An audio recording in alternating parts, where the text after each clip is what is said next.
بسم اللہ الرحمن الرحیم۔ السلام علیکم دوستو، میں ہوں آپ کا دوست عادل ریاض، اور اس امید کے ساتھ کہ اللہ کے فضل سے آپ لوگ سب خیریت سے ہیں، آج کے موضوع کی طرف چلتے ہیں۔ آج ہم بات کریں گے رجسٹریشن ایکٹ کے بابت اور ان ڈاکومنٹس کی بابت جو رجسٹریشن ایکٹ کے تحت جو ہیں وہ کمپلسری ہیں، مینڈیٹری ہیں کہ ان کی رجسٹریشن ہونا ضروری ہے۔ Registration Act has provided provisions about registration of some documents. It is not only through such provisions, but it is also through precedents that it is decided whether a document is registerable or not. سب سے پہلے وہ provisions کی بات کرتے ہیں۔ Registration act ہمیں کون سی provision provide کرتا ہے؟ Section 17 of registration act, registration of certain document is compulsory. Section 17 ہمیں بتاتا ہے رجسٹریشن ایکٹ کا کہ وہ کون کون سے ڈاکومنٹس ہیں جو کہ ضروری ہیں، کمپلسری ہیں، مینڈیٹری ہیں کہ ان کی رجسٹریشن ہونا ضروری ہے۔ جو ہم ڈیٹیل اس ویڈیو میں بات کریں گے ہم circumstances under which registration of document can be allowed اور what are documents which required compulsory registration۔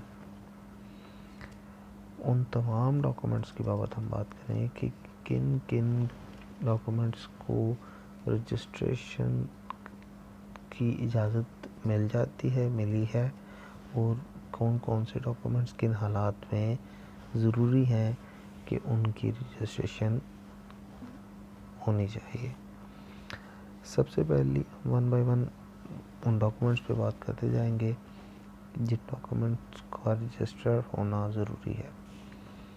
سب سے پہلے وہ گفٹ جو کہ اموویبل پراپرٹی کی بابت ہو، ایسا گفٹ رجسٹرڈ ہونا سب رجسٹرار صاحب کے پاس ضروری ہے۔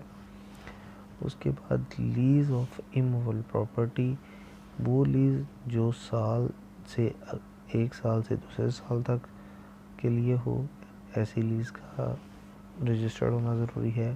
وہ لیز جو ایک سال سے زیادہ عرصے کے لیے لیز پر دی گئی ہو، اس لیز کا بھی رجسٹر ہونا ضروری ہے۔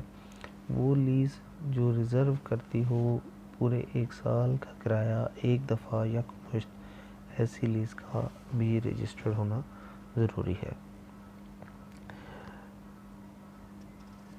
اس کے بعد جو نیکسٹ ڈاکومنٹ ہے وہ ہے naan testimony instruments. Naan testimony instruments کون سے ہیں؟ کریشن، ڈکلیریشن، اسائنمنٹس، لمیٹیشن اور اسٹنگوشمنٹ آف رائٹس، ٹائٹل اور interest, acknowledgements of receipt and payment of consideration, degree اور آرڈر آف دی کورٹ اور ایوارڈ۔ ان تمام نان ٹیسٹیمنی ڈاکومنٹس کی اگر مالیت کی بات کریں تو اگر 100 روپے یا 100 روپے سے زیادہ ہے تو ان تمام انسٹرومنٹس کا رجسٹرڈ ہونا ضروری ہے۔ اس کے بعد ڈاور ڈیڈ اگر ریٹن ہے تو بھی جو ہے dower deed should be registered when dower deed creates the interest of which value is more than 100 rupees۔ اس کے بعد ہم کچھ ڈاکومنٹس کے نام صرف بولیں گے کہ وہ ڈاکومنٹس بھی اگر ان فیلڈ ہیں تو ان کا رجسٹرڈ کیا جانا ضروری ہے۔ ان میں وقف ڈیڈ ہے، ٹائٹل ڈیڈ ہے، پارٹیشن ڈیڈ ہے، سیل ڈیڈ ہے، ڈونیشن ڈیڈ ہے، پارٹنرشپ ڈیڈ ہے، ایکسچینج ڈیڈ ہے، ایگریکلچر لون ڈیڈ ہے، پاور آف اٹارنیز ہے۔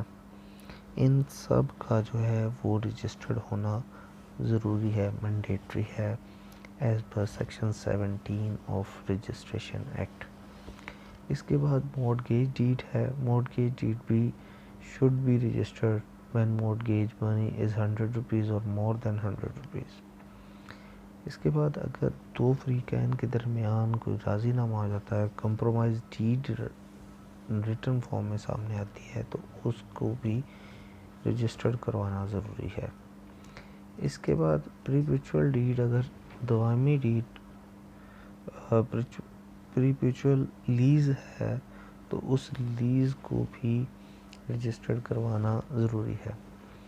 ڈیبینچر کی صورت میں ڈیبینچر بھی جو ہے وہ اگر غیر منقولہ جائیداد پر بار پیدا کرتی ہے تو ایسی کفالت کو بھی رجسٹرڈ کروانا ضروری ہے.